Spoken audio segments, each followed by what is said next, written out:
অনেক কঠিন কথা সহজ করে বোঝাতে পারি। যেমন আমি গত একটা ক্লাসে কথা বলেছিলাম, Nero fiddles when the Rome burns, অর্থাৎ নিরো বাঁশি বাজায় যখন রোম নগরী পোড়ে। আমি এমন একটা প্রবাদ বাক্য আপনাদেরকে বলেছিলাম। তারপরে রয়েছে a little knowledge is a dangerous thing. এখানে একটা প্রবাদ দেখেন, বলছে ইম্পর্ট্যান্ট ট্রান্সলেশন। ওয়ালাইকুম আসসালাম। Important translation and. হ্যাঁ, রাজিন কিছু বলবে? আমি ক্লাসটা শুরু করি, তারপর বলি, কথা বলি। ক্লাসটাতে আমরা সবাই এখন কন্টিনিউ করতে থাকি। হ্যাঁ, ক্লাসের পরে আমি প্রশ্ন নিব। আমি একটু প্রভাবটা পড়াচ্ছি, প্রবাদ প্রবচন। ওকে। তো আমরা এখানে প্রথমে দেখতে পাচ্ছি যেটা হচ্ছে, নাচতে না জানলে উঠান বাঁকা। সবাই একটু মনোযোগ দিয়ে দেখবো। A bad workman quarrels with his tools. A bad workman অর্থাৎ একজন খারাপ মিস্ত্রি বা খারাপ লোক, সে সর্বদা তার যন্ত্রপাতির সঙ্গে ঝগড়া করে। এটা কিন্তু আক্ষরিক অনুবাদ হয়ে গেল, কিন্তু ভাবানুবাদ হবে নাচতে না জানলে উঠান বাঁকা। A bad workman always quarrels with his tools. গাছের 10টা থেকে পাতের একটাই ভালো, ন্যাড়া একবারই বেলতলায় যায়। কই মাছের প্রাণ বড় শক্ত। এ ক্যাট হ্যাজ 9 লিপস বা লাইভস। ধরি মাছ না সই পানি। A cat loves fish but is loath to wet her feet. দেখেছেন, এগুলো মনে রাখবেন। অল্প বিদ্যা ভয়ঙ্করী। এইটা কিন্তু এই প্রবাদটা কিন্তু আবার হয়েছে আক্ষরিক অনুবাদ, a little knowledge is a dangerous thing. অর্থাৎ এটার অর্থ বোঝাচ্ছে যে অল্প বিদ্যা ভয়ঙ্করী। যাদের বিদ্যা অল্প, এরা দেখবেন অনেকে বড়াই করে, অনেকে অহংকার করে কথা বলে। কিন্তু যে নদীর গভীরতা খুব বেশি, নদীটা দেখবেন কুল কুল রবে বয়ে যায়। সে বয়ে যায়, কখনো কোনো শব্দ হয় না। তো বলা হচ্ছে এই little learning is a dangerous thing. সময়ের 1 ফোঁড় অসময়ের 10 ফোঁড়, ফলেই পরিচয়। Hmm a tree is known by its fruits. দুর্ভাগ্য অনেক স্থানে সৌভাগ্যের মূল। দুঃখের পর সুখ আসে, চোর পালালে বুদ্ধি বাড়ে, নুন আনতে পান্তা পুরা। এখানে অনেকগুলো প্রভাব দিয়েছি। হ্যাঁ, এইগুলো আপনারা একটু পড়বেন। চকচক করলেই সোনা হয় না। দেখেন 18 নম্বরটা, all that glitters is not gold. বলছে চকচক করলেই সোনা হয় না। শেষ ভালো যার সব ভালো তার। দেখবেন আমরা যে কোনো কাজে বলি কি, যে তোমার যদি শেষটা ভালো হয়, তোমার সব কিছুই ভালো হবে। হুম শুরুটা যেমন হয় হোক, কিন্তু শেষ ভালো যার সব ভালো তার। অলস that sorry all's well that ends well. এই প্রভাবগুলো কথা বলার সময় যারা ব্যবহার করবে, তাদের কিন্তু কথা বলাটা বেশি শ্রুতি মধুর হবে। দেখবেন অনেকে অনুষ্ঠান পরিচালনা করে বাংলায় আমাদের, বিশেষ করে সাংস্কৃতিক বাউল গানের বিভিন্ন অনুষ্ঠান হয় না, অনুষ্ঠানে কিন্তু অনুষ্ঠান পরিচালক লাগে।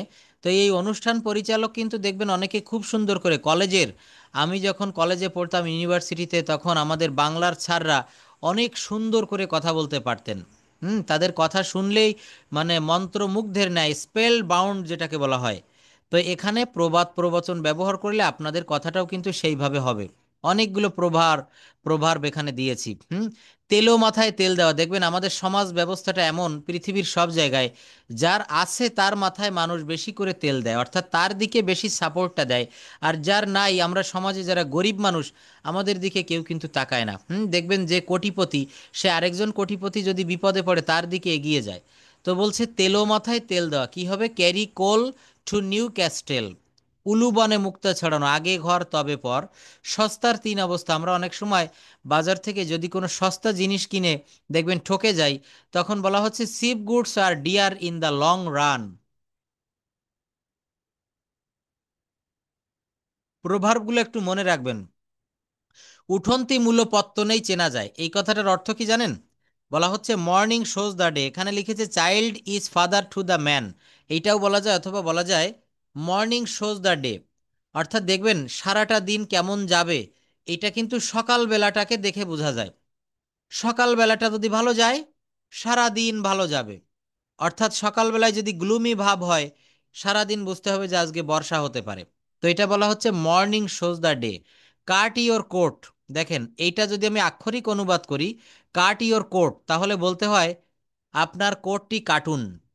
কিন্তু এখানে বলা হচ্ছে যে আয় বুঝে ব্যয় করো, অর্থাৎ cut your coat according to your cloth. আপনার কাপড় অনুসারে কোটটা তৈরি করুন। এটা কিন্তু আক্ষরিক অনুবাদ। আর ভাবানুবাদ হবে আয় বুঝে ব্যয় করুন। অর্থাৎ বলবে একরকম, বাংলা মিনিংটা আরেক রকম বুঝাবে, যে আপনার যেমন আয় তেমন ব্যয় করতে হবে। আমার মান্থলি যদি 20,000 টাকা ইনকাম হয়, আমার যদি 40,000 টাকা ইনকাম হয়, আমাকে সেই স্ট্যাটাসে চলতে হবে। কিন্তু আমি যদি 40,000 টাকা ইনকাম করে কোটিপতিদের মতো চলতে চাই তাহলে তো হবে না। অর্থাৎ যেমন আয় তেমন ব্যয় করতে হবে। তো এখানে অনেকগুলো প্রভাব দিয়েছি দেখেন। আর মেইন যে বিষয়টা এই ক্লাসটার সব থেকে ইম্পর্ট্যান্ট যে বিষয়টা, সেটা হচ্ছে এই শীটটা যদি কেউ ভালোভাবে কমপ্লিট করতে পারবে, most important vocabulary for spoken English. আমি গত একটা ক্লাসে আপনাদেরকে বলেছিলাম যে ইংরেজি ভাষাটা শিখতে গেলে বা ইংরেজিতে কথা বলতে গেলে সবাই একটু খেয়াল করে দেখবেন, একটু বিবেচনা করে দেখবেন। কিভাবে দেখবেন? আপনি যদি আপনি যদি কখনো একটু বিবেচনা করে দেখেন, তো লক্ষ্য করতে পারবেন আমরা সকাল থেকে রাত্রে ঘুমাতে যাওয়ার পূর্ব পর্যন্ত যত কথা বলি এটা কিন্তু বেশি কথা না। হুম আপনার সন্তান প্রতিদিন স্কুলে যাওয়ার সময় আপনাকে বলছে যে আম্মু আমি স্কুলে যাচ্ছি, আমাকে টিফিন দাও বা আমাকে কিছু টাকা দাও। প্রতিদিন স্কুলে যাওয়ার সময় একই কথা বলবে। আমরা ঘুমানোর সময় বলি যে আমার ঘুম পাচ্ছে, আমি এখন ঘুমাবো। সকালবেলায় বা দুপুরবেলায় ক্ষুধা লাগলে আমরা বলি যে আমার ক্ষুধা পেয়েছে, কিছু খেতে দাও। তো এটা বলা হচ্ছে কি যে সারা দিনে আমরা বেশি কথা, বেশি ওয়ার্ড বা বেশি সেন্টেন্স কিন্তু ব্যবহার করি না। একটা গবেষণায় দেখা গেছে যে আমরা 3 থেকে 4 হাজার ওয়ার্ড, তাও না 2500 থেকে 3000 শব্দ আমরা ব্যবহার করি একেবারে সারা বছর 365 দিনই কিন্তু এর ভিতরে আমরা থাকি। হুম তো দেখেন বলছে যে ইট মানে খাওয়া, আমরা এটা প্রায় ব্যবহার করি, যেমন খাওয়া বা খাই।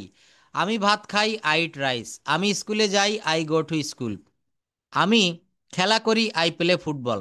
স্লিপ মানে হচ্ছে ঘুমানো, তাহলে কি হবে? আমি ঘুমাই, আই স্লিপ। স্পিক মানে কথা বলা। ওয়াক মানে হাঁটা। রান মানে দৌড়ানো। সিট মানে বসা। স্ট্যান্ড মানে দাঁড়ানো। রিড মানে পড়া। এখন আমরা তো প্রতিদিন কথাগুলা বলি, তো এই শব্দগুলো যদি আমরা মুখস্থ করি তাহলে আমাদের কেমন হয় দেখবেন। এই শব্দগুলোর মাধ্যমে আমরা যখন আপনাদেরকে প্রেজেন্টেশন দিতে বলবো বা স্পিকিং করতে বলবো যে কোনো বিষয়ের উপরে, তখন কিন্তু আমরা পারবো না। কেন পারবো না? আমরা আমাদের বেশি পরিমাণে ভোকাবুলারি জানা নেই। দেখবেন বিভিন্ন জায়গায় যে আমাদের কিন্তু জড়তা এসে যায়। তো এই জড়তাটা আসবে না কি করলে আসবে না? আপনাকে এই ভোকাবুলারিগুলো মুখস্থ করতে হবে। যেমন ফ্রাই মানে ভাজা, যদি বলা হয় আমি এখন মাছ ভাজি খাবো অথবা আমি এখন ডিম ভাজি খাবো, তাহলে এই ফ্রাই মানে হচ্ছে ভাজি। এইটা যদি আমরা জানি তাহলে পারবো, যদি না জানি তাহলে পারবো না। কি হবে? Now I will it egg fry. Now I will it chicken fry. Now I will it fish fry. দেখেছেন ফ্রাই দিয়ে কতগুলো বাক্য করলাম। তারপরে একটা রয়েছে কাট। কাট মানে হচ্ছে কাটা। কাট শব্দের অর্থ হচ্ছে কাটা। যদি বলা হয় আমি গাছটি কাটি, আমি ফলটি কাটি, তখন কি হবে? কাট শব্দের অর্থ হচ্ছে কাটা, CUT, কাট, মনে রাখবেন। এগুলা খুব ভালোভাবে একটু খেয়াল করতে হবে। নাহিদা আপা, স্ক্রিন কি দেখতে পাচ্ছেন? দেখেন তো আমার কথা শোনা যায়? জি স্যার। আচ্ছা, কোনো সমস্যা হলে আমাকে বলবেন, হ্যাঁ। তো আমি মেইন যে বিষয়টা জানাতে চাচ্ছি, এই শব্দগুলো একটু মন দিয়ে পড়বেন, মুখস্থ করবেন, এবং আমি এখনই আপনাদেরকে মুখস্থ করাই দিচ্ছি কিভাবে এইগুলো আপনারা পড়বেন। যদি কখনো কোনো শব্দের উচ্চারণের সমস্যা, আমি সেটা বলে দিব। যেমন এখানে একটা রয়েছে PEEL, এটা পেল হবে না পিল হবে? পেল শব্দের অর্থ হচ্ছে খোসা ছাড়ানো। যেমন আমরা বাদাম খাওয়ার সময় দেখবেন বাদামের খোসা ছাড়িয়ে তারপরে খাই। আমরা তরকারি কাটার সময় বা বিশেষ করে পেঁয়াজ, পেঁয়াজ রসুন, হ্যাঁ, গার্লিক এবং অনিয়ন, এইগুলোর গায়ের থেকে আমরা খোসা ছাড়িয়ে ফেলি। তো এইগুলোকে বলা হচ্ছে PEEL। পিল বলা যাবে না, এটা বলতে হবে পেল। PEEL। মিক্স মানে হচ্ছে মেশানো, মিক্স। হুম মেমোরাইজ অর্থ মুখস্থ করা। টিস মানে শেখা। কিন্তু এখানে ডান পাশে দেখেন আরো শব্দ দিয়েছি। বলেছি কি যে অ্যানাউন্সমেন্ট অর্থ ঘোষণা, ঘোষণা করা, অ্যানাউন্স। লিফট মানে হচ্ছে তোলা। দেখবেন আমরা বহুতল ভবনে লিফট দেখতে পাই, আমরা শহরে প্রায় লিফটে উঠি, তাই না? তো এই লিফট মানে হচ্ছে তোলা। পুল মানে হচ্ছে টানা। পুশ শব্দের অর্থ হচ্ছে ধাক্কা দেওয়া। শেক অর্থ হচ্ছে ঝাঁকি দেওয়া। শেক শব্দের অর্থ হচ্ছে ঝাঁকানো বা ঝাঁকি দেওয়া। থ্রো অর্থ নিক্ষেপ করা। হোল্ড অর্থ ধরে রাখা। ড্রপ অর্থ ফেলে দেওয়া। টিয়ার অর্থ ছিঁড়ে ফেলা। নোটিস অর্থ লক্ষ্য করা। অবজার্ভ অর্থ পর্যবেক্ষণ করা। রিকগনাইজ শব্দের অর্থ হচ্ছে চিনতে পারা। রিকগনাইজ শব্দের অর্থ কি হবে? চিনতে পারা। ওয়াস মানে হচ্ছে দেখা। গ্লান্স মানে হচ্ছে নজর দেওয়া, অ্যাট এ গ্লান্স। আমি অনেক সময় এই শব্দটা ব্যবহার করি যে please look at a glance, এক নজরে এদিকে তাকাবেন, এক নজরে এদিকে তাকাবেন। তো দেখেন এখানে লম্বা একটা শীট, এই শীটটা আপনাদেরকে দিব। একদিনে পড়তে পারবেন না, এক সপ্তাহ পড়তে পারবেন না, এটা 10 দিন আপনাদেরকে টাইম দিচ্ছি। আজকে হচ্ছে 9 তারিখ জুলাই মাসের, 19 তারিখে এইখান থেকে আমি প্রত্যেকের কাছ থেকে প্রশ্ন করব। হুম। যেমন দেখেন বলছে যে adjective for time and speed, এইগুলো একটু পড়েন তো। Adjective for time and speed, time এবং স্পিড সংক্রান্ত যে বিষয়গুলো, সেইগুলো কিন্তু আমরা এখানে পড়তে পারতেছি কিভাবে দেখেন। অ্যাজেক্টিভ থাকবে, জাস্ট ওয়েট এ বিট,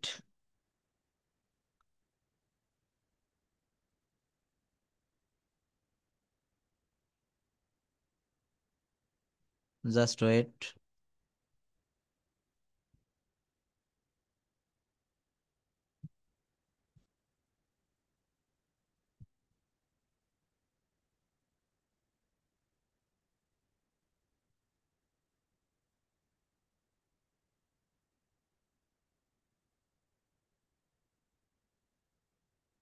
ওকে, তো দেখেন এখানে কি বলছি যে বার্ষিক, অর্থাৎ অ্যানুয়াল শব্দের অর্থ হচ্ছে বার্ষিক, ডেইলি অর্থ হচ্ছে দৈনিক, আর্লি অর্থ প্রারম্ভিক। হ্যাঁ, এইগুলো কে পড়তে পারবেন? রাজিন একটু পড়ো তো এখান থেকে। এই অ্যানুয়াল থেকে শুরু করতে হবে, বাম পার্শ্বের এই শব্দগুলো একটু পড়তে হবে। Rajin, can you hear me? হ্যাঁ, অ্যানুয়াল থেকে পড়ো। অ্যানুয়াল, বার্ষিক, ডেইলি, দৈনন্দিন, হুম। আর্লি, প্রাত আর্লি, পারদ। প্রারম্ভিক, হ্যাঁ এটা উচ্চারণ হবে প্রারম্ভিক, অর্থাৎ আমি একটু বলে দেই, প্রারম্ভিক মানে হচ্ছে সূচনা, অর্থাৎ আর্লি মানে সকাল সকাল বা সকালবেলা, বা প্রারম্ভিক বা সূচনা, অর্থাৎ মানে যে কোনো কিছু যখন শুরু করা হয় এটাকে প্রারম্ভিক বলে। হ্যাঁ, তারপর পড়ো ফার্স্ট। ফাস্ট, দ্রুত, লেট, বিলম্বিত, হুম। মডার্ন, আধুনিক, হুম। অল ফ্যাশনেট, হ্যাঁ। সেকেলে, হুম। কুইক, ত্বরিত, তড়িৎ, হ্যাঁ তড়িৎ অর্থাৎ দ্রুত, হ্যাঁ র্যাপিড দ্রুতগামী। র্যাপিড, দ্রুতগামী, স্লো, ধীর, স্টিল, স্টিল, স্টুডেন্ট, হঠাৎ, হঠাৎ, এটা সাডেন উচ্চারণ করতে হবে, সাডেন, সাডেন মানে হচ্ছে হঠাৎ। টেম্পার, অস্থায়ী, হুম। টাইমলি, সময় মতো, হুম। আর্জেন্ট, আর্জেন্ট অর্থ হচ্ছে জরুরি। হ্যাঁ ভ্যাকেন্ট, হ্যাঁ ভ্যাকেন্ট মানে হচ্ছে খালি, ভ্যাকেন্ট শব্দের অর্থ হচ্ছে খালি, খালি বা শূন্য। এখানে এটা বলতে হবে সাডেন মানে হঠাৎ, টেম্পোরারি অস্থায়ী, টাইমলি সময় মতো, আর্জেন্ট জরুরি, ভ্যাকেন্ট অর্থ খালি। ভ্যাকেন্ট শব্দের অর্থ হচ্ছে খালি। এখন কথাটা হচ্ছে এই যে শব্দগুলো আমি বললাম, এর প্রত্যেকটা শব্দ কিন্তু আমরা প্রতিদিন কোনো না কোনো সময় ব্যবহার করি। যেমন আমি যদি বলি আগামীকাল আমার বার্ষিক পরীক্ষার রেজাল্ট দিবে, আসলে সত্যিই কিন্তু আগামীকাল এসএসসি পরীক্ষার রেজাল্ট দিবে, এসএসসি, স্কুল সেকেন্ডারি সার্টিফিকেট। তো এই যে বার্ষিক পরীক্ষা, বার্ষিক ইংরেজিটা হবে অ্যানুয়াল, দৈনন্দিন ডেইলি, প্রারম্ভিক আর্লি, ফাস্ট দ্রুত, লেট বিলম্বিত, মডার্ন আধুনিক, ওল্ড ফ্যাশনড, হ্যাঁ সেকেলে, সেকেলে অর্থ কি? এটাকে বলা হচ্ছে অ্যানসিয়েন্ট পুরাতন, ওল্ড ফ্যাশনড অর্থাৎ সেকেলে বা পুরাতন। কুইক মানে হচ্ছে তড়িৎ, র্যাপিড মানে দ্রুতগামী, স্লো মানে ধীর, স্টিডি মানে স্থির, স্লো অ্যান্ড স্টিডি। ক্লাস 5-এ কিন্তু একটা গল্প রয়েছে, hare and tortoise, slow and steady wins the race.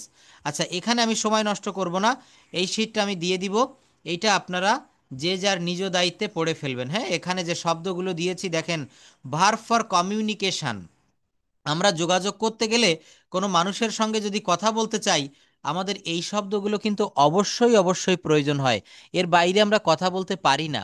দেখেন, সে মানে বলা, টেল মানেও হচ্ছে বলা, আস্ক মানে জিজ্ঞাসা করা, আনসার অর্থ উত্তর দেওয়া, কল অর্থ ডাকা, লিচেন মানে শোনা, হেয়ার মানেও কিন্তু শোনা, টক মানে কথা বলা, থিঙ্ক মানে ভাবা, বিলিভ মানে বিশ্বাস করা। অনেক সময় আমি কথার ভিতরে এই শব্দটা ব্যবহার করি, I hope you will be fluent within a short time, I believe it and I believe it and I hope it, আমি এটা বিশ্বাস করি এবং আমি এটা আশা করি। খেয়াল করবেন তো, বিলিভ মানে হচ্ছে বিশ্বাস করা, একটা মানুষের সাথে কমিউনিকেশন করতে গেলে এই শব্দগুলো প্রয়োজন হয়। শাইন মানে হচ্ছে ঝলমল করা, গ্রো মানে হচ্ছে বেড়ে যাওয়া, ফল মানে হচ্ছে পড়া বা পতিত হওয়া, ব্লুম মানে ফুল ফোটা, ফিল মানে অনুভব করা, হার্ট মানে আঘাত করা, হেল মানে নিরাময় করা, এক্সারসাইজ ব্যায়াম করা, আর্ন অর্থ উপার্জন করা, স্পেন্ড অর্থ খরচ করা, সেভ মানে সঞ্চয় করা, ইনভেস্ট অর্থ বিনিয়োগ করা, পে মানে প্রদান করা, ক্রাই মানে হচ্ছে ক্রন্দন করা। তো এই শব্দগুলো আপনারা একটু পড়বেন। হ্যাঁ, আমরা এখন কিন্তু মূলত স্পোকেনটা বেশি শিখব। Spoken English is very important for our speaking English. কথা বলতে গেলে আমরা দৈনন্দিন জীবনে যে শব্দগুলা ব্যবহার করি সেইগুলাই কিন্তু আমাদেরকে বেশি করে শিখতে হবে। হুম এর বাইরে অতিরিক্ত কিন্তু আমরা শিখে আমাদের কোনো বার্ডেন তৈরি করব না। দেখেন, আমি আপনাদের গত একটা ক্লাসে দেখিয়েছিলাম এখান থেকে অনেক ইম্পর্ট্যান্ট রুল। হ্যাঁ, কারো কি মনে আছে কিভাবে আমরা কথা বলি? কথা বলার জন্য স্পোকেন রুলটা কেন আমি বারবার বলি গুরুত্বপূর্ণ। দেখেন, আই কুড, কুড দিয়ে যদি একটা বাক্য আপনাদেরকে শিখাই, কুড, আমি করতে পারতাম, আই কুড ডু। আমি করতে পারতাম, আমরা করতে পারতাম, উই কুড ডু। তুমি করতে পারতে, তুমি ইংরেজি হচ্ছে ইউ, ইউ কুড ডু। তারা করতে পারতো, দে কুড ডু। এখন এই বাক্যটাকে নেগেটিভ করা যায় অতি সহজে, যে আমি করতে পারতাম, আই কুড ডু। আর যদি বলি আমি করতে পারতাম না, তখন হবে আই কুড নট ডু। তখন কি হবে? I could not do. যেমন দেখেন, এখানে নিচেই লিখেছি, নেগেটিভটা দিয়েছি কোথায়? এই যে দেখেন, নেগেটিভটা আরো একটু ভালো দেখাই। Could, you could do, you couldn't. এটা দেখেন, তুমি যেতে পারতে, ইউ কুড গো। তুমি যেতে পারতে কি হবে? You could go. তুমি যেতে পারতে না, ইউ কুড নট গো। তুমি কি যেতে পারতে? Could you go. তুমি কি যেতে পারতে না? Couldn't you go. তাহলে আমরা কিন্তু একই সঙ্গে চারটা বিষয় এখানে শিখতে পারতেছি। কয়টা বিষয় বলেন? চারটা বিষয়। দেখেন, বলা হচ্ছে আমি, সে যেতে পারতো, হি কুড গো। সে যেতে পারে নাই, হি কুড নট গো। সে কি যেতে পারতো? কুড হি গো। সে কি যেতে পারে নাই? কুডেন্ট হি গো। একই সঙ্গে আমরা চারটা ব্যবহার শিখলাম, যে যেমন আমি যদি ক্যান দিয়ে বলি, কুড বাদ দিয়ে, আমি যেতে পারি, আই ক্যান গো। আমি যেতে পারি না, আই ক্যান নট গো। আমি কি যেতে পারি? Can I go. আমি কি যেতে পারি না? Can not I go. কি হবে? আমি কি যেতে পারি না? Can not I go. দেখেছেন? তাহলে এখানে কিন্তু আমাদেরকে একই সঙ্গে আমরা কতগুলো গো দিয়ে শিখলাম। দেখেন এখানে, আমি ইংরেজি শিখতে পারতাম, তাহলে কুডের ব্যবহার করেছি। ক্যান মানে হচ্ছে পারা, আর কুড মানে হচ্ছে পারতাম। তো আমি ইংরেজি শিখতে পারতাম, আই কুড লার্ন ইংলিশ। মন দিয়ে দেখেন, আপনাদেরকে এখন এগুলো বলতে হবে। আমি ইংরেজি শিখতে পারতাম, আই কুড লার্ন ইংলিশ। আমি ইংরেজি শিখতে পারি নাই, আই কুড নট। আমি ইংরেজি শিখতে শিখতে পারতাম না, I could not learn English. আমি কি ইংরেজি শিখতে পারতাম? Could I learn English. আমি কি ইংরেজি শিখতে পারি নাই? Couldn't I learn English. দেখেছেন? তাহলে এই কুড দিয়ে কতগুলো ব্যবহার করা যায়, এগুলো কে পড়বেন? নাহিদ আপা একটু পড়তে পারবেন? পড়েন তো এই বাক্যগুলো। হুম পড়ে ফেলেন। এখান থেকে 1 নম্বর থেকে পড়েন, আমি ইংরেজি শিখতে পারতাম।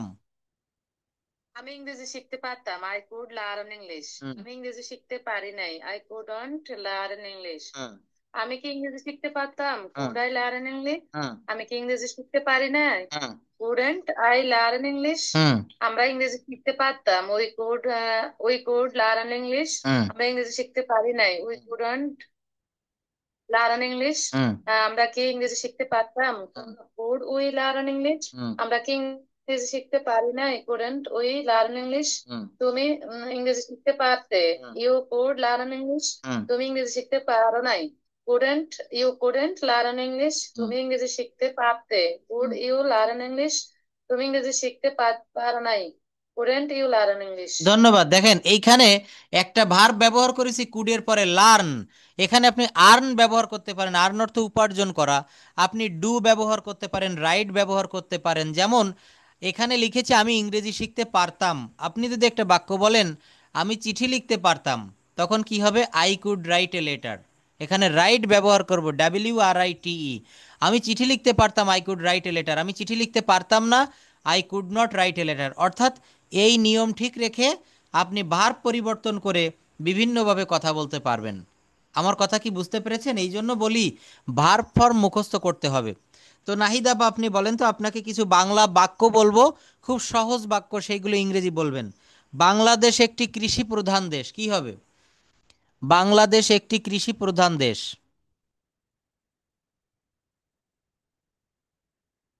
Can you hear me? Please answer my question. Bangladesh is an agricultural country. Bangladesh is an agricultural country, Bangladesh একটি কৃষি প্রধান দেশ। এখানে অধিকাংশ লোক কৃষক। দেখেছেন আমরা, দেখেন এখানে ইংরেজি হচ্ছে হেয়ার। আমরা ইংরেজি শিখতেছি কিন্তু এইভাবেই, কিন্তু এটা হচ্ছে আমি আজকে এখন থেকে এইভাবে আপনাদের প্র্যাকটিস করাবো বিভিন্ন বাংলা বাক্য। এটা তো আমি মুখে বলছি, এরপর এখানে স্ক্রিনে এনে দিব, আপনারা দেখে দেখে বলবেন। বাংলা দেওয়া থাকবে, ইংরেজি দেওয়া থাকবে না। বলছি যে এখানে অধিকাংশ লোক কৃষক। আমাদেরকে এই বাংলা অনুবাদ করা শিখতে হবে, ট্রান্সলেশন। আমাদের যারা 90-এর দশকে লেখাপড়া করেছেন দেখবেন জিটিএম মেথড ছিল, গ্রামার ট্রান্সলেশন মেথড।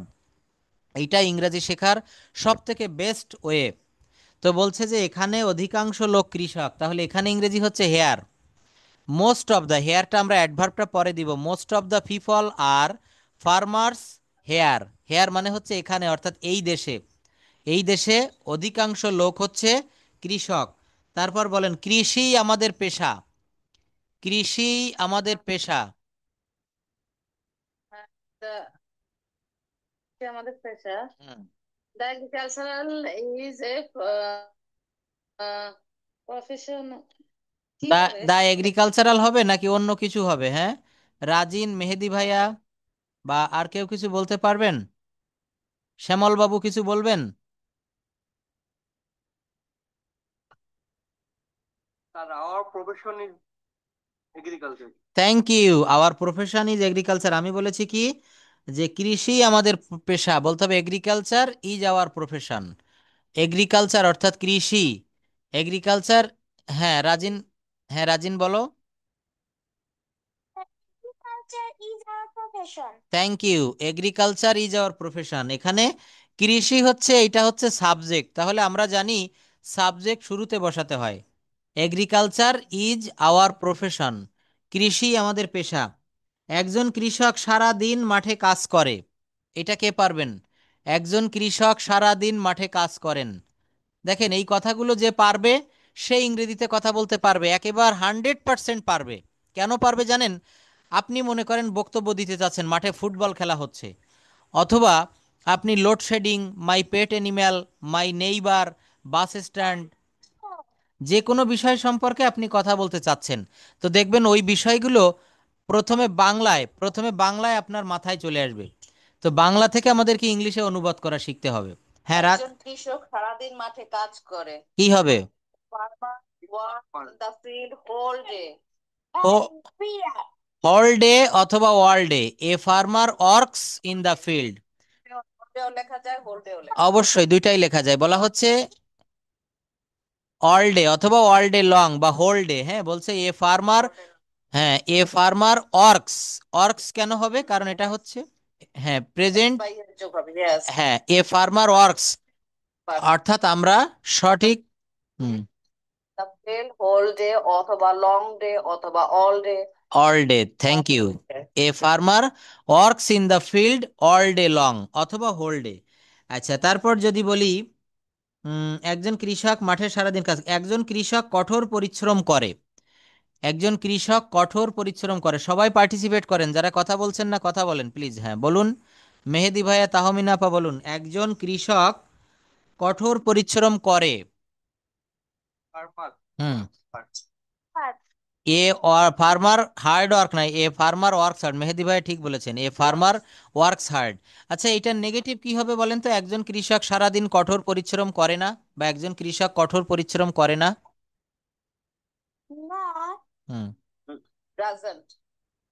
বলেন এ ফার্মার। hard work. থ্যাংক ইউ। এ ফার্মার, এখানে ডাজেন্ট দিতে হবে, যেহেতু প্রেজেন্ট ইনডেফিনিট টেন্সের নেগেটিভ না, তাই ডাজেন্ট হবে। A farmer does not work hard all day long. যদি বলা হয় একজন কৃষক কি কঠোর পরিশ্রম করে, প্রশ্নবোধক তো। হুম। Does third. Does farmer work? Hard work. হ্যাঁ, does a farmer work, work hard, এখানে এস হবে না, এখানে ওয়ার্ক হবে। কেননা ওই ওয়ার্কসের এসটা কিন্তু ডাজের এখানে চলে এসেছে। Does a farmer work hard. আচ্ছা, কিন্তু সে খুব কম ইনকাম করে। কিন্তু সে খুব কম ইনকাম করে, এটা কি হবে? But his earn is very low. আবার একটু সঠিক করে বলেন। আপা যা বলেছেন ঠিক আছে, কিন্তু আরো একটু সঠিক করে বলতে হবে যে সে খুব সে খুব কম ইনকাম করে, এটা কি হবে?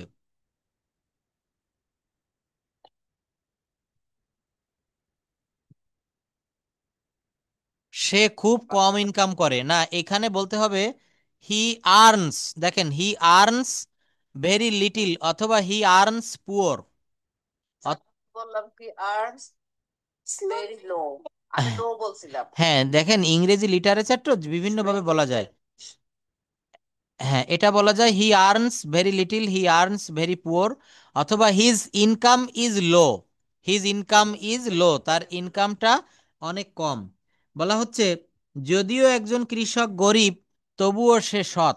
এই বাক্যটা কে পারবেন? তার জন্য থ্যাংক ইউ আছে। যদিও একজন কৃষক গরিব তবুও সে সৎ।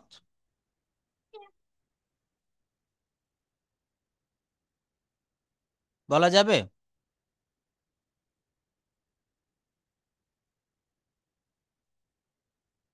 যদি একজন কৃষক গরিব হুম তবুও সে সৎ। হুম এখানে দো ব্যবহার করতে হবে, তো দো। maybe হ্যাঁ, দো। যদিও হ্যাঁ, দো অথবা অল দো। দো অথবা, হ্যাঁ বাট হি ইজ অনেস্ট। হ্যাঁ, এটা বলতে পারেন দো he is poor but he is honest. অর্থাৎ যদিও সে গরিব তবুও সে সৎ। দেখবেন অধিকাংশ কৃষক তারা কিন্তু সৎ হয়, গ্রামের মানুষ কিন্তু সহজ সরল হয় অধিকাংশ মানুষ। এবং গ্রামে দেখবেন একটা মাটির ঘ্রাণ পাওয়া যায়। শহরের জীবন, আমরা যারা প্রতিনিয়ত শহরে থাকি, দেখবেন ঈদের সময় আমরা পেপারে লেখা দেখি যে নারীর টানে বাড়ি ফেরা, তাই না? তো গ্রামের আসলে জীবনযাত্রাটা সত্যিই কিন্তু সুন্দর। শহরে থাকতে থাকতে এটা কিন্তু বোঝা যায় যে গ্রামে যাওয়ার জন্য মনটা কতই না আনচান করে। শহর, city life and village life. আজকে আমরা যদি কোনো বিষয়ে প্রেজেন্টেশন থাকে, তো ওইটার পাশাপাশি আমরা কিন্তু এইটাও বলবো যে difference the between difference between the city life and village life. MD Sabuj Hossain, আসসালামু আলাইকুম, how are you, can you hear me? Please unmute your microphone. Okay, why have you late? আমি অফিস থেকে আসলাম, তাও আজকে একটু তাড়াতাড়ি আসছি। আজকে একটু রাতে 6টা। আচ্ছা, আপনাকে অন্য ব্যবস্থা করতেছি, আগে আজকের ক্লাসটা করেন, এই টাইমটুকু একটু দেরি করেন, একটু ওয়েট করেন, ক্লাসটা শুরু করেন। 10টায় নিয়ে যাব, সমস্যা নাই তো। আমি আপনাকে প্রশ্ন করেছি ইংরেজিতে হোয়াই হ্যাভ ইউ লেট, এটা ইংলিশে কি হবে? যে আপনি বলেছেন স্যার আমি অফিস থেকে আসতে দেরি করেছি, এটার ইংলিশ ট্রান্সলেশন কি হয় বলেন তো?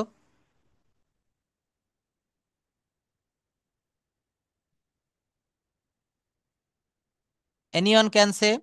আমি অফিস থেকে দেরিতে এসেছি বা আমি অফিস থেকে আসতে একটু দেরি করেছি, হ্যাঁ, কি হবে বলুন?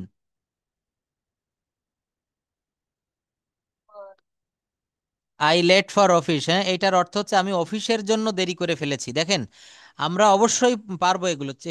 করে বলে আই এম এ লেট কামার। আই অ্যাম এ লেট কামার, ইয়েস, এটা কিন্তু ইনফর্মাল, অবশ্যই ভালো। ইংরেজিতে দুইটা ভাবে বলা যায়, একটা হচ্ছে ফর্মাল আর একটা হচ্ছে ইনফর্মাল। আপনি যখন কাউকে কথা বলছেন, কথার ফাঁকে যদি বলেন হোয়াটসঅ্যাপ, বা প্রথমেই দেখা হলো বলছেন হোয়াটসঅ্যাপ, হোয়াটসঅ্যাপ শব্দের অর্থ হচ্ছে কি খবর বা কি সংবাদ বা তুমি কেমন আছো। কিন্তু এটা হচ্ছে ইনফর্মাল। আর আপনি যদি এটাকে ফর্মাল হিসেবে ব্যবহার করেন, তখন এটা বলতে হবে হাউ আর ইউ, অথবা what are you going on, what are you doing on. অর্থাৎ আপনাকে গ্রামারটা মেইনটেইন করে বলতে হবে। মিস্টার সবুজ বলেছেন যে স্যার আমি অফিস থেকে আসতে দেরি করেছি, কোন টেন্স? Present perfect tense. তাহলে বলতে হবে I have late from office, আমি অফিস থেকে দেরি করে এসেছি, বা I have come, come, I have come late from office, আমি অফিস থেকে দেরি করে এসেছি, প্রেজেন্ট পারফেক্ট টেন্স। হ্যাঁ, 12টা টেন্স। দেখেন আমি একেবার কাপড় নিংড়ালে যেমন পানি পড়ে, এখানে একেবারে নিংড়িয়ে, গ্রামারটা নিংড়িয়ে আপনাদের জন্য সব কিছু খুব সহজ করে দিয়েছি। সেটা হচ্ছে শিখবেন tense, sentence, parts of speech, voice change, আর কিছু ভোকাবুলারি। 5টা আইটেম যে শিখতে পারবে, তার জন্য ল্যাঙ্গুয়েজটা অনেক সহজ হয়ে যাবে, অনেক সহজ, আপনি কল্পনাও করতে পারবেন না। আবার একটু আমরা শুনি।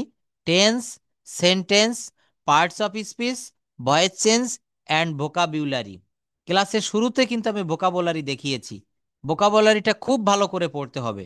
যারা এখানে ভোকাবুলারি ভালো করে পড়বে তারা অবশ্যই কথা বলতে পারবে। এই যে লেট মানে দেরিতে, বা আমি দেরি করে এসেছি অফিস থেকে, হুম, এই শব্দগুলা যদি আমরা বলতে চাই, মেইনলি প্রধানত হচ্ছে আমাকে টেন্স সম্পর্কে ধারণা রাখতে হবে, আর তারপর হচ্ছে আমাকে ভোকাবুলারি জানতে হবে। এই দুইটা বিষয় যদি আপনি পারেন, দুইটা বিষয় যদি আপনি জানেন, অবশ্যই কথা বলতে পারবেন। আচ্ছা, তো দেখেন আমি তারপর আরো একটু বাক্য বলি। যদিও একজন কৃষক গরিব তবুও সে সৎ, আমাদের উচিত কৃষকদের সম্মান করা। তো ওইভাবে বলা যায়, যদি টেন্স ঠিক রেখে আমরা বলি, কি জানি স্যার বাংলাটা আমি অফিস অফিস থেকে থেকে দেরি করে এসেছি, প্রেজেন্ট পারফেক্ট টেন্স, দেরি করে আসিয়াছি। Please hmm, today late, today late, হ্যাঁ এটাও দেওয়া যাচ্ছে। অর্থাৎ আপনি ঠিক টুডে ভেরি লেট, হ্যাঁ, কিন্তু আপনি যখন আমি ইনফর্মালে বলবেন, অফিস থেকে দেরি করে এসেছি। যখন আপনি ইনফর্মালে বলবেন তখন আপনি বলবেন I am late, I am late. হুম, যখন আপনি দেরি করে বলবেন আই হ্যাভ লেট অথবা আই অ্যাম লেট, আমি দেরি করে ফেলেছি। একটা বিষয় খুব ভালোভাবে মনে রাখবেন, সেটা হচ্ছে কি, কথা বলতে গেলে বেশি কিছু লাগে না।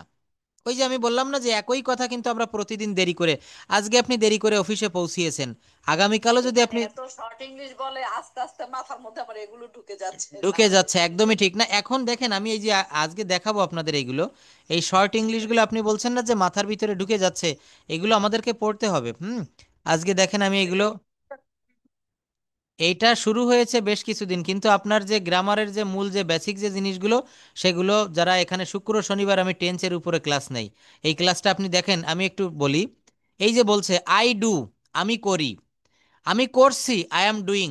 এখন এই জায়গায় আমেরিকানরা কি বলছে, আপা বলছে যে এখানে আমরা শর্ট বলতে বলতে এই শর্টই মাথায় ঢুকে যাচ্ছে, গ্রামারটা আর মনে থাকতেছে না, বা গ্রামারটা আমরা জানলেও ব্যবহার করি না। কেমন, আই অ্যাম ডুইং, কোনো আমেরিকান যদি এই কথাটা বলে, সে বলবে আই ডুইং বা আই ডু, আমি করি। আই অ্যাম ডুইং এত দূর ঘুরিয়ে বলবে না, আই ডু, আই ডিড, আমি করেছিলাম।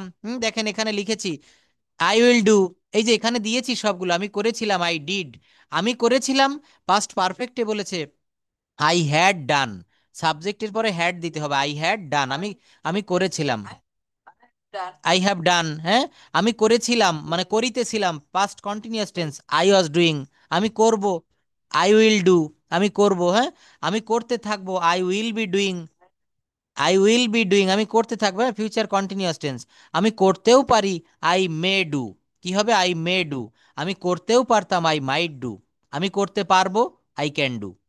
তো যাই হোক, আমি যে বাক্যটা বলেছিলাম এটা আমরা শেষ করি। আমাদের উচিত কৃষকদের সম্মান করা, আমাদের উচিত কৃষকদের সম্মান করা। তাহলে এটা কি হবে, আমাদের উচিত কৃষকদের সম্মান করা। We should be obey farmer. হ্যাঁ, বিটা দেওয়া যাবে না, উই শুড ওবে। হ্যাঁ, অন্য কেউ বলেন, হ্যাঁ বলেন। We should we should obey farmer. ওবে, হ্যাঁ, উই শুড ওবে আওয়ার ফার্মার্স, আমাদের উচিত আমাদের কৃষকদের সম্মান করা। আমি যদি বলি আমাদের উচিত শিক্ষকদের সম্মান করা, তখন কি হবে, we should ওবে our teacher. We should ওবে our teachers. যদি বলি আমি আমাদের পিতামাতাকে মান্য করা উচিত, তখন কি হবে, we should ওবে our parents. We should ওবে our parents. দেখেছেন, এইভাবে কিন্তু আমরা বাক্য তৈরি করব। আমি যদি বলি আমাদের তাদেরকে মান্য করা উচিত, We should obey them. Oben না, এটা ওবে বলতে হবে, হ্যাঁ, উই শুড ওবে ওবে ওবে, হ্যাঁ ওবে বলতে হবে। হ্যাঁ, ওবে দেম, ওবে মানে হচ্ছে মান্য করা, ও বি ই ওয়াই, ওবে, ওবে শব্দের অর্থ হচ্ছে মান্য করা। আচ্ছা দেখেন, তারপরে এখানে আরো অনেক, মানে আমাদের স্পোকেন ইংলিশে কথা বলতে গেলে যে যে বিষয়গুলো প্রয়োজন, আমরা সেইগুলোই করব আয়োজন। এখানে অতিরিক্ত আমরা কোনো কিছু শিখে আমাদের ব্রেনের ভিতরে অতিরিক্ত বার্ডেন তৈরি করব না। কেন করব না, দেখেন এই যে ক্যান দিয়ে একটা বাক্য দেখিয়েছি, প্রতিদিন আপনি এগুলো চর্চা করবেন। আমি কি তোমার নাম জানতে পারি, এখানে ক্যান ব্যবহার করা হয়েছে, can I have your name, can I know your name please, দয়া করে আমি কি আপনার নাম জানতে পারি। তো এই ক্যানটা কখন বলা হয়, ব্যবহার করা হয়, আমি আগে একটা ক্লাসে আপনাদেরকে মারা যাবে। বলেছিলাম, যখন প্রতিপক্ষ আপনার সমবয়সী কেউ হবে অথবা আপনার বন্ধু সম্পর্কের কেউ হবে, তখন আপনি ক্যান ব্যবহার করতে পারবেন, যাকে আমরা তুই করে বলতে পারি, তুই, হ্যাঁ, এখানে ক্যানটা কিন্তু কিছুটা অভদ্রতা বোঝায়, কিন্তু যখন আপনি যখন আপনি করে বলতে হবে তখন কুড ইউজ করতে হবে। অবশ্যই ধন্যবাদ, কুড অথবা উড ব্যবহার করতে হবে। আমি কি তোমার নাম জানতে পারি? Can I have your name, can I know your name? Hmm. অথবা এখানে ভদ্রভাবে আমরা প্রশ্ন করতে গেলে would you please tell me your name, would you please tell me your name. Hmm. অথবা could you please tell me your name. তাহলে দেখেন এখানে উড এবং কুডের ব্যবহারটা আমরা করতে পারি। আমি কি তোমার ঠিকানা জানতে পারি? Can I have your address? Hmm. আমি কি তোমার মোবাইলটি পেতে পারি? কি হবে? Can I have your mobile phone? বলা যায় you tell me your address. Would you tell me your address? তাহলে কি বুঝাবে? আপনি ভদ্রভাবে ওই সিনিয়র ব্যক্তিকে বা সম্মানীয় ব্যক্তিকে সম্মান করে বলছেন, হ্যাঁ, যে আপনি কি আপনার অ্যাড্রেসটা বলবেন কাইন্ডলি। অর্থাৎ ফরেনাররা বিশেষ করে আপনি সম্বোধন করা করা যাবে, সেখানে উড কুড ইউজ করতে হবে। অফকোর্স যাকে আপনারা আপনি সম্বোধন করবেন সেখানে উড কুড ব্যবহার করা হয়। আমি কি তোমার মোবাইল নাম্বারটা পেতে পারি, বা আমি কি তোমার নাম্বারটা পেতে পারি? Can I have your phone number? আমি কি এক কাপ চা পেতে পারি? Can I have a cup of T? Hmm. Can I have a dress? আমি কি একটা জামা পেতে পারি? আমি কি একটা ক্যান আই হ্যাভ দিস? আমি কি একটা পেতে পারি? দেখেছেন, কথা বলতে গেলে এইগুলাই কিন্তু আমাদের প্রয়োজন হয়। এখানে হট দিয়ে কয়েকটা বাক্য দেখিয়েছি, দেখেন। হট, হট হয়ার, কি রান্না করতে হবে। আপনি রান্না করছেন, তো আপনার ছেলে বা আপনার হাজবেন্ডের কাছে আপনি শুনছেন যে কি রান্না করতে হবে, হট টু কুক। কি আনতে হবে, হট টু ব্রিং। কোথায় যেতে হবে, হোয়ার টু গো। কোথায় আসতে হবে, হোয়ার টু খাম। কি করতে হবে? কোথায় আসতে হবে, হোয়ার টু খাম। কখন অপেক্ষা করতে হবে, হোয়েন টু ওয়েট। কখন পড়াশোনা করতে হবে, হোয়েন টু স্টাডি। কেন ঘুমাতে হবে, হোয়াই টু স্লিপ। কি বললাম? Why to sleep. দেখেছেন, তাহলে হোয়াই শব্দের অর্থ হচ্ছে কেন, হোয়েন মানে হচ্ছে কখন, হয়ার মানে হচ্ছে কোথায়, হয়ার মানে আবার যেথায়ও হয়, হট মানে হচ্ছে কি। হট মানে কি হবে? হট শব্দের অর্থ কিন্তু কিও বুঝায়। আবার হট মানে যাহা কিছু, এটা কিন্তু বাক্যে বসার উপরে নির্ভর করছে। দেখেন, একটা ডু দিয়ে আমি একটা বাক্য আপনাদেরকে দেখাই, এগুলো আমি দিয়ে দিব, পড়ে ফেলবেন সবাই। আমি করি, I do, present indefinite tense. আমি করছি, আই অ্যাম ডুইং। আমি করেছি, আই হ্যাভ ডান। আমি করেছিলাম, আই ডিড, পাস্ট ইনডেফিনিট অর্থাৎ সাবজেক্ট প্লাস ভার্বের ভি টু। আমি করিতেছিলাম, আই ওয়াজ ডুইং। আমি করব, আই উইল ডু। আমি করতে থাকবো, আই উইল বি ডুইং। আমি করতেও পারি, আই মে ডু। আমি করতেও পারতাম, আই মাইট ডু। দেখেন, এই মাইট মানে হচ্ছে অতীতের সম্ভাবনা, বা মানে মেয়ের পাস্ট ফর্ম মাইট। আমি করতে পারি, আই ক্যান ডু। আমি করতে পারতাম, আই কুড ডু।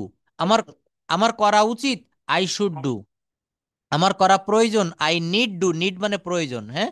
আমরা কথা বলার ভিতরে এইগুলো কিন্তু বাংলায় বলি। যেমন অনেক সময় বলতেছেন যে আমার এখন অফিসে যাওয়া প্রয়োজন, আমার এখন বাজারে যাওয়া প্রয়োজন, আমার এখন টেক্সাস যাওয়া প্রয়োজন। I need go to Texas. আমি অবশ্যই করব, আই মাস্ট ডু। আমি করতাম, আই উড ডু। আমি করতাম, আই ইউজ টু ডু। আমাকে করতে হবে, আই হ্যাভ টু ডু। আমাকে করতে হবে, I am to do. Have to মানে হচ্ছে জোর প্রয়োগ করা বোঝায়। আমাকে এটা অবশ্যই করতে হবে, I have to go to Dhaka, I have to go to Khulna, I have to go to America. এটা হচ্ছে হ্যাভ টুর। প্রয়োজন বুঝালে need have done, I need have done, আমার করা প্রয়োজন ছিল, সুন্দর একটা ব্যবহার। আমার করার কথা, I am suppose to do. আমার করার কথা ছিল, I was suppose to do. আমাকে করতে ইচ্ছা করছে, আই ফিল লাইক ডুইং। দেখেছেন, ফিল লাইক ডুইং, আমার করতে ইচ্ছা করছে। এই রুলগুলো আপনারা যদি ব্যবহার করেন কথা বলায়, অনেক সহজ হবে স্পোকেন ইংলিশটা। আমি খুঁজে পাই, I find.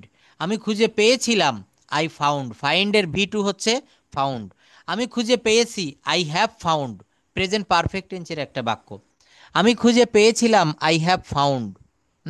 I had found. আমি খুঁজে পাবো, আই উইল ফাইন্ড। আমি খুঁজে পেতে পারি, আই ক্যান ফাইন্ড।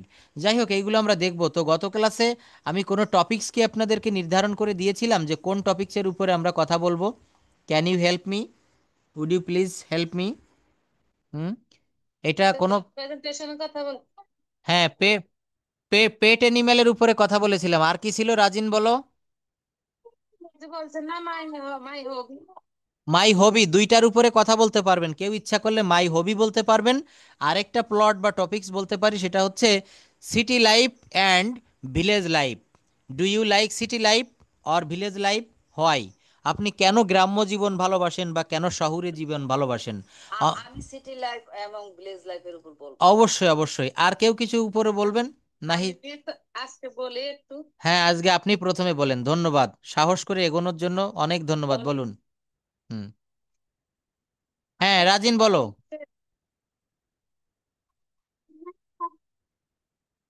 আচ্ছা, তুমি যেটা বলবো অবশ্যই একটু পরে। প্রথমে নাহিদ আপা বলছে, আপাকে শুনি, তারপর তুমি বলো। হ্যাঁ আপা, শুরু করেন, start now please. Good evening, everyone. Okay. How are you? This is Nahida Sultana. First, I would like to thank my honorable moderator for giving me such chance to say a few words about the selected topic in front of you. Today's topic is my hobby. Dear audience, uh, my hobby is become a good English teacher. Hmm. Since childhood, I have had a special interest in the English language. I believe a good teacher can spread light in society. English is an international language, so learning and teaching it is very important. I study English regularly and try to learn it well so that I can teach others in the future. My dream is to become a teacher who inspires students to learn English with interest and confidence. That's all about me. Thank you very much for your kind attention. Still, see you next. Thank you, অনেক ভালো বলেছেন। এটা আপা দেখেন, এইভাবে চেষ্টা করতে থাকেন। আমি একটা কথা বারবার বলি, practice makes a man perfect. আপনি অন্য অন্য দিন যতটুক বলেন বা যেভাবে বলেন, আজকে অনেক আপনার হয়তো বলতে গিয়ে একটু জড়তা ফিল করতেছিলেন, কিন্তু তারপরেও আপনার বলাটা অনেক সুন্দর হয়েছে। তাহমিনা আপা বলবে, আমরা সবাই খেয়াল করব, কারণ উনি আমেরিকাতে থাকে, আমেরিকা থেকে আমাদের ক্লাস করছে। তো উনি যেহেতু ওখানে ইংরেজদের সঙ্গে প্রতিনিয়ত, উনি একটা স্কুলেও চাকরি করে ওখানে, তো ওনার প্রোনাউন্সিয়েশনটা, ওনার বাচনভঙ্গিটা আমরা সবাই একটু ফলো করব। প্লিজ আপা, start now. City life and village life. Okay, thank you, my honorable moderator. Okay. Good afternoon, everyone. How are you? This is Tahmina Yasmin. First, I would like to thank my honorable moderator for giving me such a chance to say few words about the selected topics in front of you. Today's my topic is difference of city and village life. Okay. Here I go. City life and village life are very different from each other. Okay. In cities, people live a fast and busy life with modern facilities like shopping malls, hospitals, schools, and public transport. There are many job opportunity and entertainment options in cities. On the other hand, village life is peaceful and quiet. People in village life close to nature and often work in for money or some small business. Villages have less traffic and pollution compared to cities. While city life offers comfort and modernity, village life offers simplicity and fresh air. Both have their own advantage and disadvantage. Right now, I would like to say some advantages of city life and village life. Okay. Advantages of city life: better education. Cities have good school, college, and universities. More job opportunity. There are many kinds of jobs and office, shops, and companies. Okay. Modern facilities, people can enjoy electricity, internet, shopping malls, and public transport. Entertainment opportunity, there are some parks, movies, theaters, restaurant, and museum. Emergency service, hospitals, police, and fire station are available quickly in case of emergency. Advantages of village life, clean environment.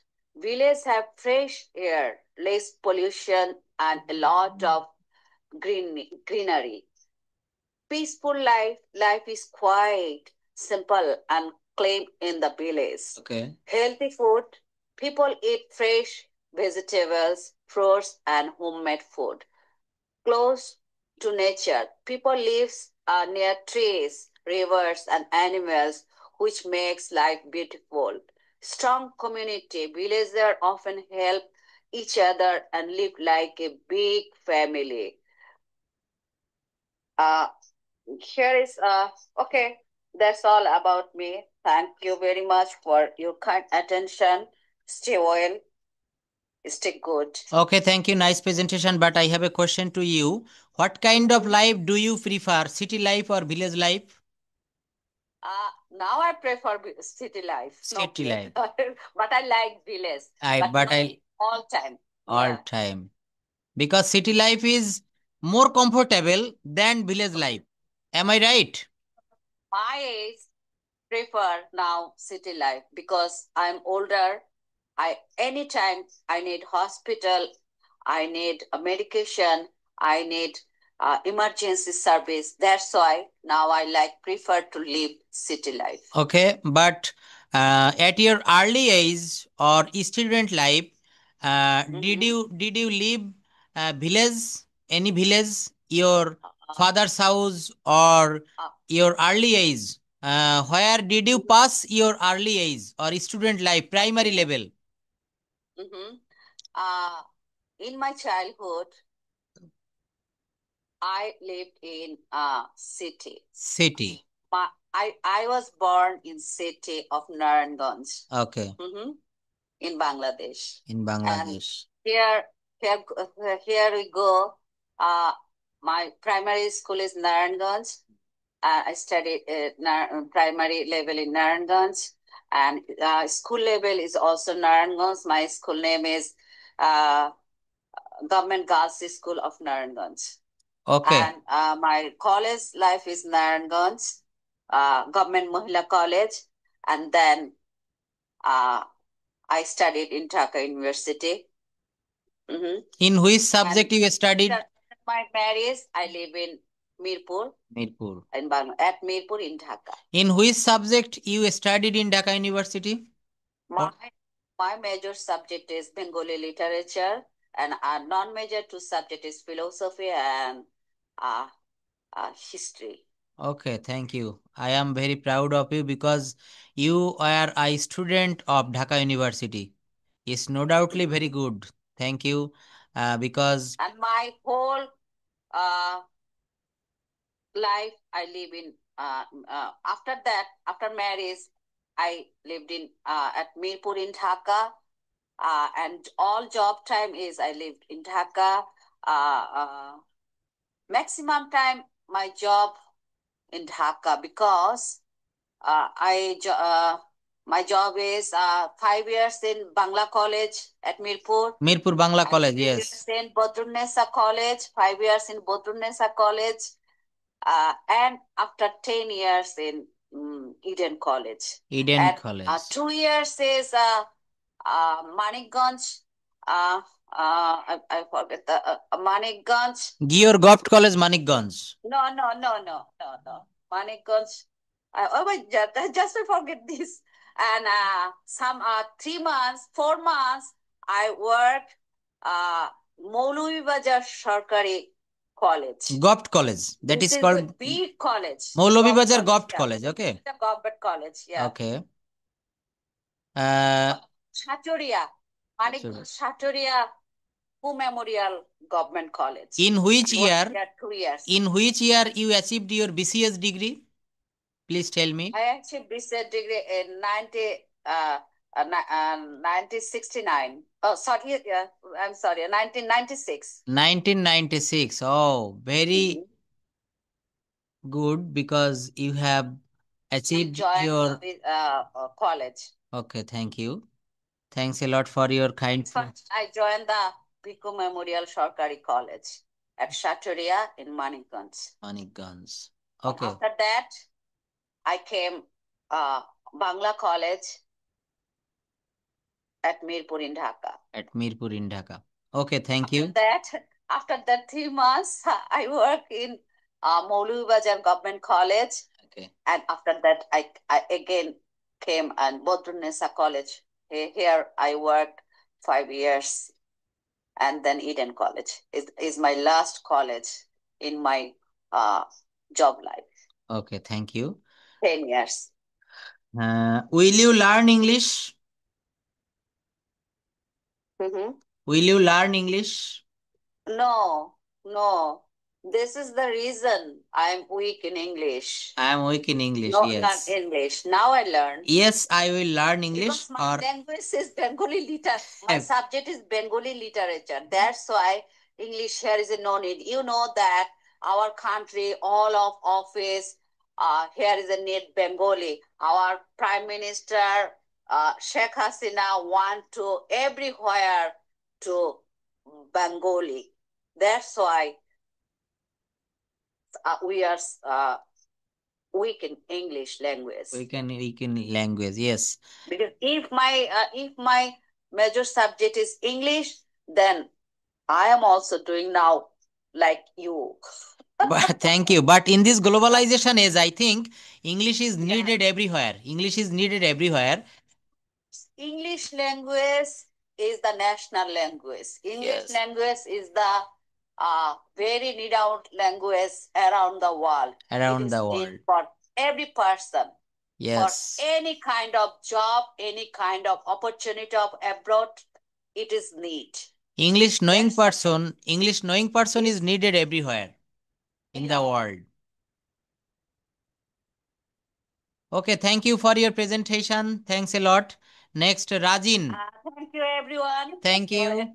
Me. Okay, you may go now to your work. Rajin, please start. Okay. I will go after 10 minutes. After 10 minutes. Okay, thank you. Next, Rajin, please start your presentation. Your hobby or city life or village life?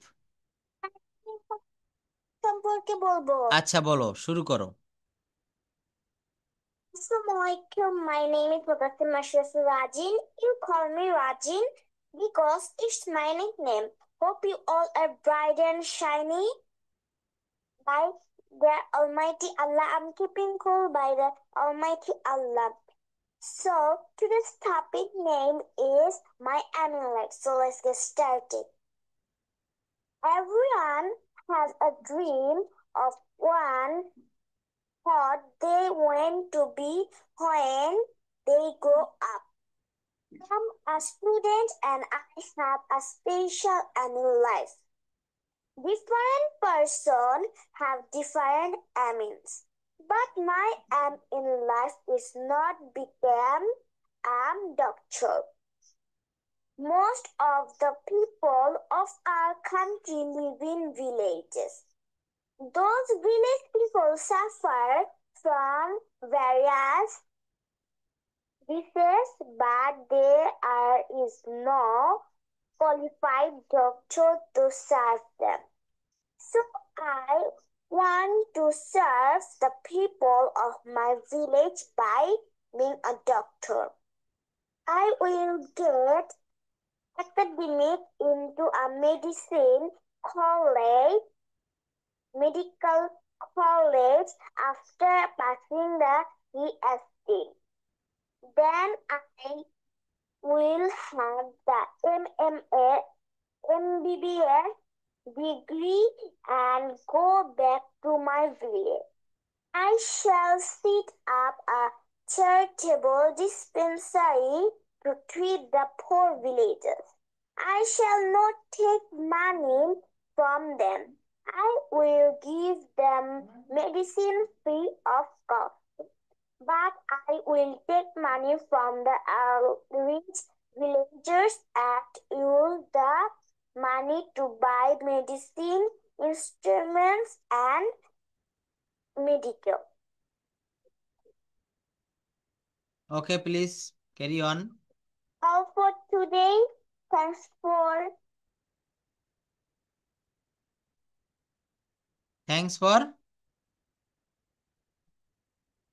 Patience hearing.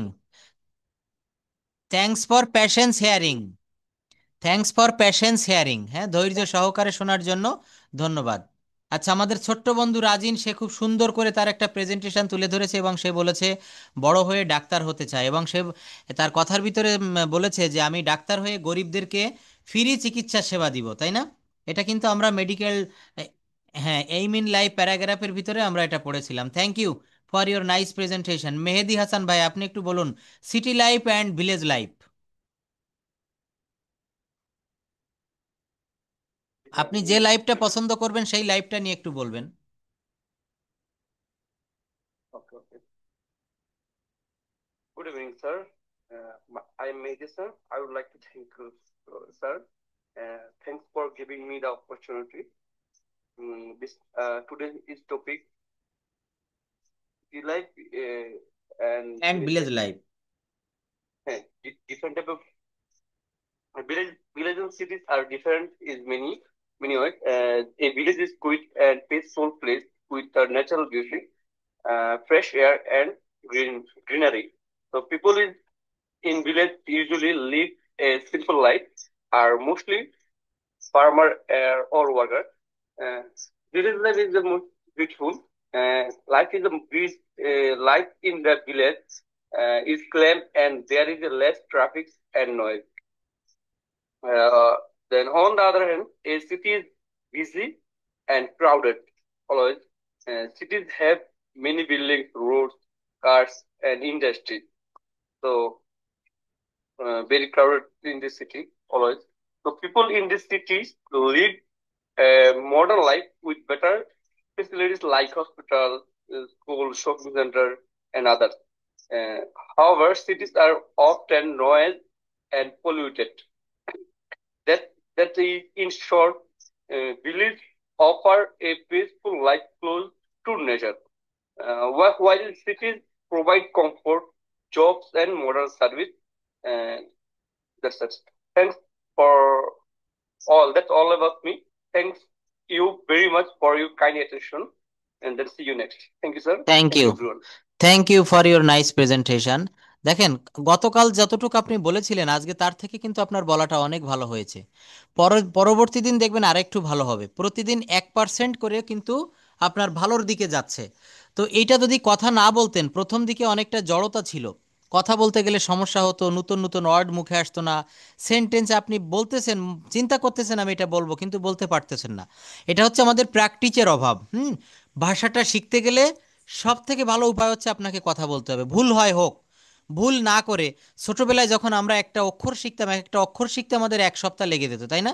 1 দিন 2 দিন লেগে যেত। তো এখানে ভাষাটা তো আরও অনেক বড় ব্যাপার। তো আমরা যেহেতু বাঙালি, আমাদেরকে ইংরেজি ভাষাটা শিখতে গেলে অবশ্যই আমাদেরকে প্র্যাকটিস করতে হবে। তো নেক্সট ক্লাসে আপনাদের জন্য প্রেজেন্টেশন যেটা থাকবে সেটা হচ্ছে ট্রি প্লান্টেশন। এই ট্রি প্লান্টেশনের উপরে আপনাদেরকে প্রেজেন্টেশন দিতে হবে, যেহেতু এখন বাংলাদেশে বর্ষার সিজন, বর্ষার সময় চলছে। ট্রি প্লান্টেশন এটা একটু সবাই লিখে রাখবেন। ট্রি প্লান্টেশনের উপরে আমরা কথা বলবো যে ট্রি প্লান্টেশন কেন করব, বা আমাদের দেশে গাছ কেটে ফেলার পর মানে ফলাফলটা কি হচ্ছে। এই যে জলবায়ু পরিবর্তন হচ্ছে, দেখেন অনেক দিন ধরে বর্ষা লেগেই রয়েছে, আবার কখনো বর্ষা মোটে হয়ই না। তো আমাদেরকে ট্রি প্লান্টেশন করতে হবে। পৃথিবীর পরিবেশ ভারসাম্য রক্ষা করতে গেলে, অক্সিজেনের যে তারতম্য ভারসাম্য এটা রক্ষা করতে গেলে ট্রি প্লান্টেশনের কোনো বিকল্প নেই। তো এইটার উপরে প্রেজেন্টেশন থাকবে। That's all for today, see you in the next class. আর আরেকটা বিষয় হচ্ছে কি, এখন তো আজকে মাসের হচ্ছে 9 তারিখ, যারা আমার পেমেন্টটা করেননি একটু কাইন্ডলি করবেন। আমার বিকাশ বা নগদ নাম্বারটা দিয়েছি, একটু বিষয়টা মনে রাখবেন। আজকে হচ্ছে 9 তারিখ, হ্যাঁ, এটা সোহাগ স্যারকে তো আমার একটা হিসাব দেওয়া লাগে, ঠিক আছে? সবাই টাইমলি একটু ইয়ে করে দিয়েন 2-1 দিনের ভিতরে। Thank you everybody. আসসালামু আলাইকুম, আল্লাহ হাফেজ, see you in the next class.